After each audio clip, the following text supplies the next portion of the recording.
The wind tore across the frozen expanse, biting through the layers of his thermal suit like a pack of tiny, invisible knives, and he cursed under his breath as his boots slipped on the crystalline ice.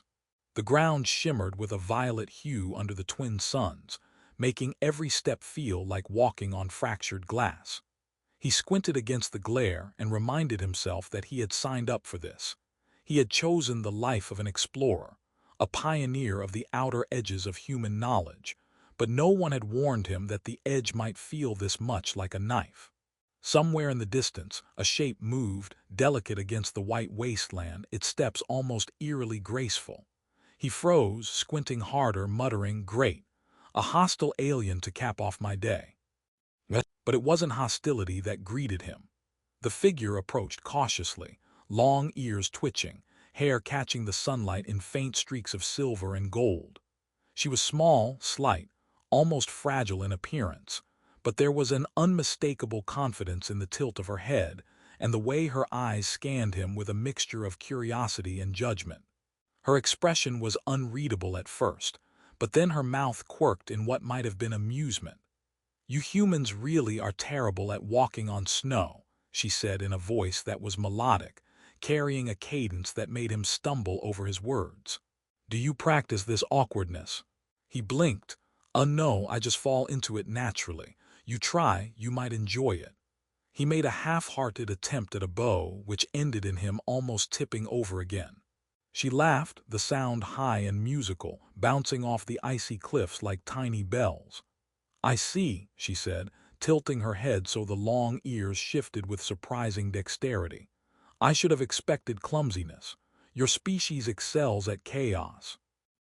He had to grin despite the cold and the fear that had clutched his chest since landing. "And your species," he said, "excels at showing up in the middle of nowhere and looking completely unbothered." Her lips curved in amusement. "Someone has to. Otherwise the ice would eat you alive." She moved closer, each step measured, like a predator that had yet to decide whether he was prey or companion. He noticed the subtle shimmer in her hair and the way her long ears seemed almost prehensile, twitching in reaction to the icy wind. "You're not from here, are you?" she asked, though he doubted he had ever been anywhere that felt less like home.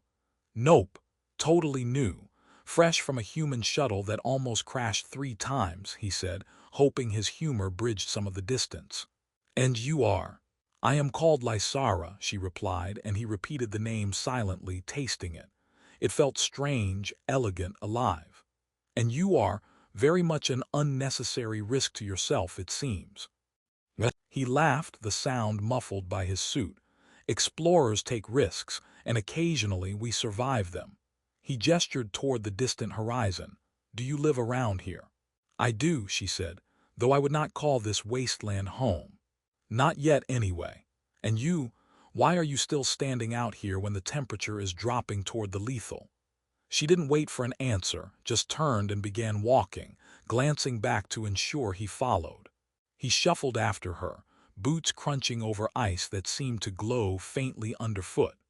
The wind's howl softened slightly, as if respecting her presence, and he realized that whatever this planet lacked in warmth, it more than made up for in wonder. The outpost appeared ahead, half buried in snow and frost, jagged like a forgotten tooth of civilization. He exhaled, relief curling in his chest. Lysara paused, watching him, and smirked.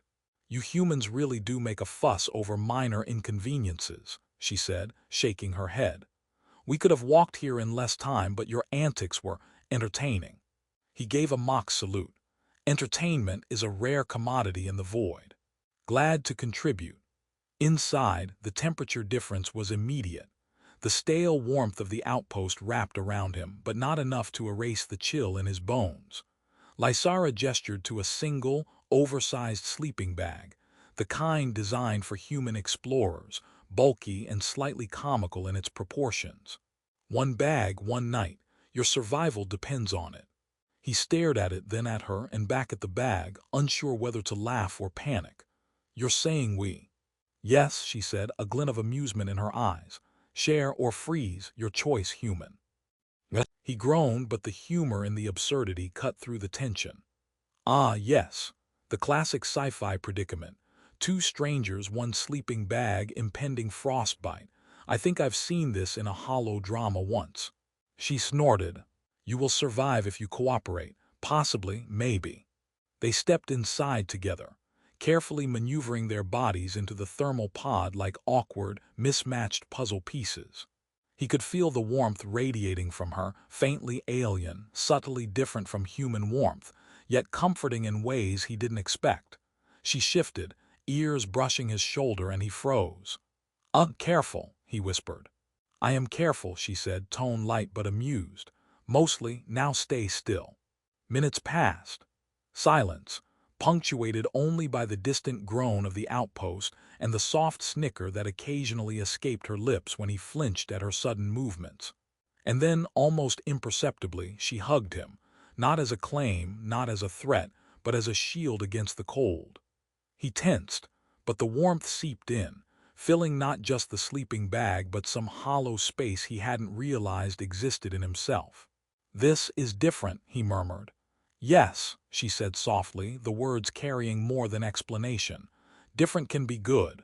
And in the eerie violet glow of the twin suns, inside a cramped sleeping bag on a frozen, distant world, the first threads of trust, humor, and something tender began to weave themselves around two very different beings, creating a connection neither had expected, yet both would remember. The silence inside the sleeping bag stretched long enough that he started counting alien constellations in his mind, though of course he couldn't see them through the metal walls of the outpost. He could feel Lysara's warmth beside him, a soft radiance that was both reassuring and strange, subtly different from any human heat he had ever known. Her breathing was steady, almost musical, and every so often her long ears twitched against his arm, sending tiny shivers down his spine. He tried to keep still, but the cramped space turned every movement into a precarious dance. "Do you always sleep like this?" he whispered, though he wasn't entirely sure who he was addressing, her or the ridiculous circumstance.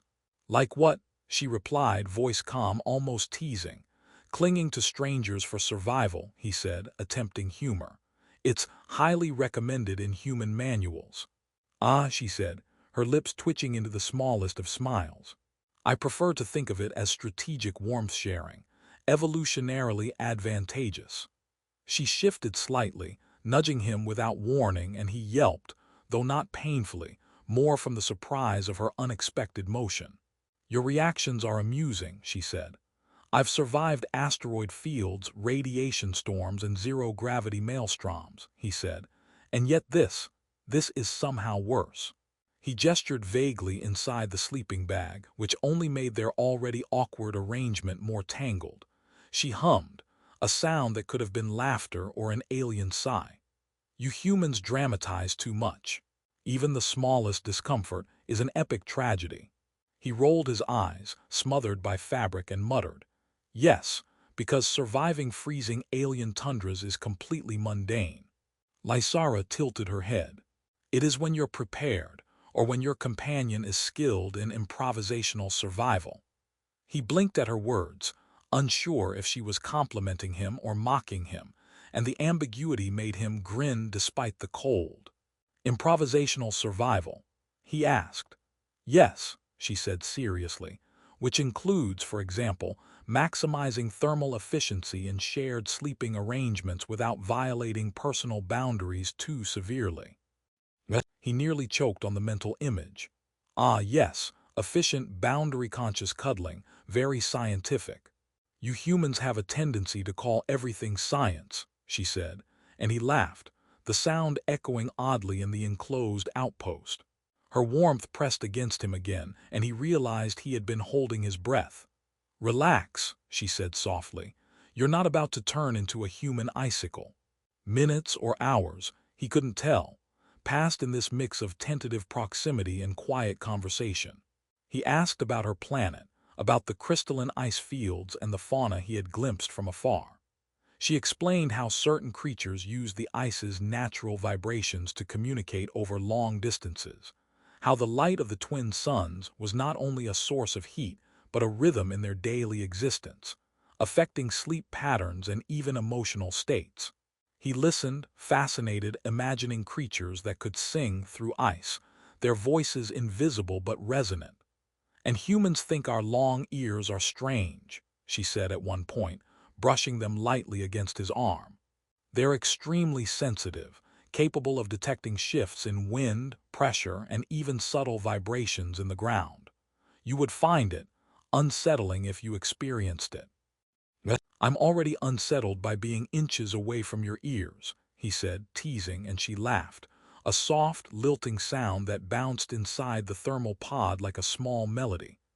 "But yes, unsettling in a good way," he added hastily. She shifted again, pressing closer, but not in a way that felt invasive. "You are amusing, human," she said. "Your humor is comforting."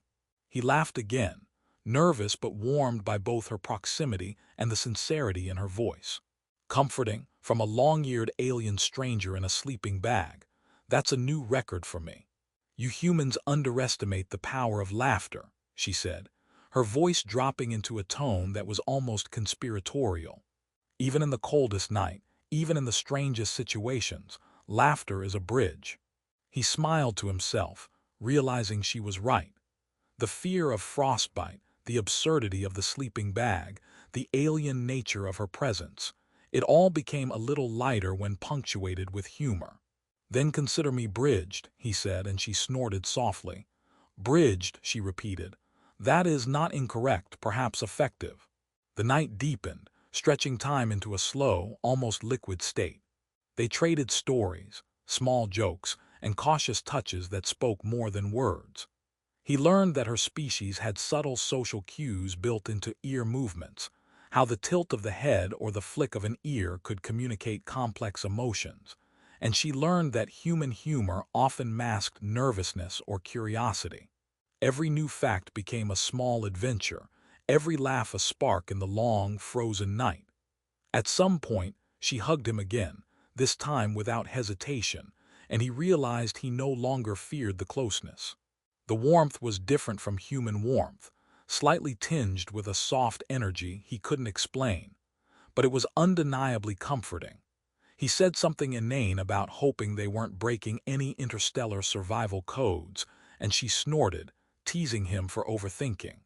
By the time the faint violet light of dawn began to seep through the outpost walls, they had established something neither had anticipated: trust. Humor, awkward proximity, and shared vulnerability had woven together, forming a fragile yet unmistakable bond. Outside, the ice waited, cold and indifferent, but inside the cramped sleeping bag, two beings, one human, one long-eared alien, had discovered that warmth was not just a matter of temperature. It was shared laughter, careful touches, and the quiet, unspoken understanding that survival could be lonely, but it didn't have to be. And as they emerged, blinking in the early light, the world seemed a little less hostile, a little more promising, because for the first time they were not facing it alone. By the time the twin suns had fully risen, painting the icy cliffs in hues of gold and violet, they were already trudging across the frozen plateau, their steps synchronized almost without thought. The previous night's awkwardness had melted into something entirely different, a shared rhythm, punctuated by bursts of humor that made the frigid air feel warmer. Lysara's ears twitched constantly, picking up shifts in wind and vibrations in the crystal ice, while he followed her lead, trusting instinctively that her senses, alien as they were, could detect danger long before he ever could. He had never realized that survival could feel collaborative in such an intimate way. "Watch your step," she said, her tone half serious, half teasing, as he nearly tripped on a jagged ice ridge. "Though if you fall, I will probably laugh."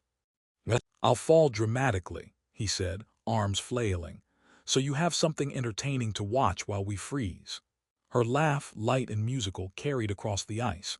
"Your dramatics are excessive." "And yet," he replied, "apparently effective." They passed clusters of crystalline flora that hummed faintly under the suns. A sound, Lysara explained, was a kind of communication, pulses of resonance that echoed over great distances. He touched one, half expecting to hear something, and ended up with a faint electric tingle in his fingers. "I think it just judged me," he said, pulling his hand back with mock horror. "Indeed," she said, eyes sparkling. "It finds you, interestingly incompetent." "Charming," he muttered, though a smile tugged at his lips. As they neared the communication beacon of the abandoned outpost, Lysara paused. "Here," she said, gesturing to a small panel embedded in the ice. "From here we can reach your species. Rescue should not be far now." He looked at her, feeling a strange weight in his chest. The thought of leaving this planet was no longer solely relief. It was a twinge of loss. "I guess this is it," he said, though neither of them seemed eager to step apart. She tilted her head, ears flicking, and said softly, "The night, what happened last night, it matters. Even if your species leaves, and even if my people never see you again." He nodded, realizing she was right. Humor, awkward touches, shared warmth, it all had created something that transcended survival. Something intimate, something bridging worlds.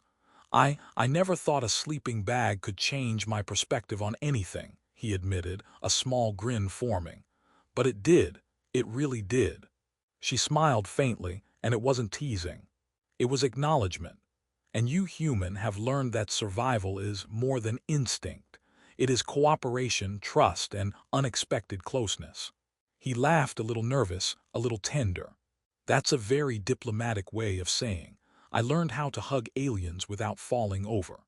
"You are not entirely hopeless," she said, allowing a hint of warmth in her words that went beyond humor. "And that is promising." They activated the beacon, and a soft hum filled the icy air as a signal pulsed upward, stretching toward orbit, toward ships that would come for him. He leaned slightly against Lysara, their shoulders brushing, and felt the strange, comforting energy of her presence. "So do we wait?" he asked. "Yes," she said simply. "We wait, and perhaps talk until the warmth fades, which I hope is never entirely." Minutes passed, then hours, punctuated with light jokes and shared observations. He learned more about her species, perception of time, how they experienced hours as fragmented pulses, moments folding into each other like waves. He described human sleep habits, the absurdity of caffeine dependency, the rituals of morning routines, and she laughed at the oddities, teasing him gently about human inefficiency. When finally the distant hum of approaching engines reached them, he felt a pang of melancholy. Rescue was real, imminent, and yet the thought of leaving Lysara behind made his chest tighten. "Looks like they found me," he said, trying to mask the hesitation in his voice with humor. "Apparently, I'm more attractive to satellites than I am to surviving on my own." She snorted, her ears flicking. "Your humor is consistent, human. Never change." They watched as the ships descended, breaking the ice-silver horizon, the engines, glow-casting reflections on the frozen plateaus. He turned to her, suddenly aware of how much he had grown in a single, strange night. He had learned patience, trust, and a kind of quiet intimacy that no human companion could have offered. He had discovered that connection could span species, planets, and unimaginable differences, all beginning with a simple gesture, a hug in a sleeping bag. "I'll remember this," he said, almost whispering. "The night, the jokes, the bridge we built." She tilted her head, ears flicking once, twice, in what he recognized now as a subtle but profound expression of emotion. "As will I, human. You are memorable."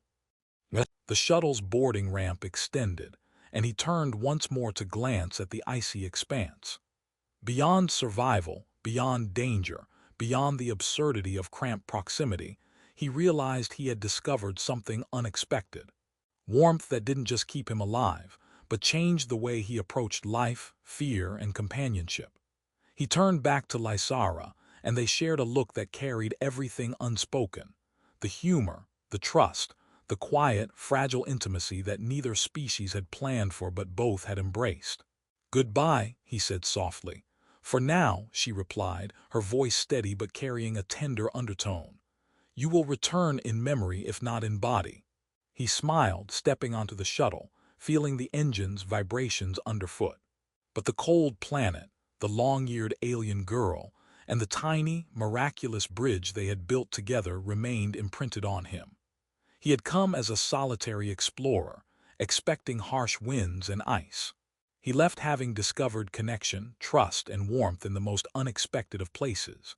And as the shuttle lifted off, breaking free of the frozen grip of the planet, he realized that some bonds, born from humor, vulnerability, and shared survival, transcend worlds, leaving a mark that neither time nor distance could erase.